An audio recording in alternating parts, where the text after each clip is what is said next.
జగన్మోహన్ రెడ్డి గారు చంద్రబాబు నాయుడు గారిని వృద్ధుడు ముసలోడు అన్నా అంట. దానికి ఎంత కోపం వచ్చింది లోకేష్ బాబుకి? కోపం వచ్చి నేను చాలా ఇష్టం వచ్చినట్టుగా మాట్లాడాడు.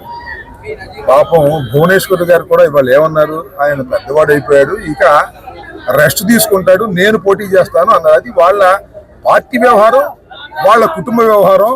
మొత్తం ఇద్దరికి రెస్ట్ ఇచ్చి, ఎవరికి బాబు కొడుకులకి ఇద్దరికి రెస్ట్ ఇచ్చి, నందమూరి తారక రామారావు గారు కుమార్తె కుప్పంలో పోటీ చేయమని ఎవరు పోటీ చేసినా శ్రీమద్ రమారమణ గోవిందే.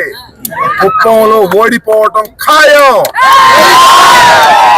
ఎందుకంటే ఎందుకంటే ఎందుకంటే కుప్పానికి చంద్రబాబు నాయుడు గారు 35 సంవత్సరాలు అంట, 30 సంవత్సరాలు లేదు, సుదీర్ఘ కాలం శాసనసభ్యుడిగా పోటీ చేసి గెలుపొందినా కుప్పానికి నీళ్ళు ఇవ్వలేదు.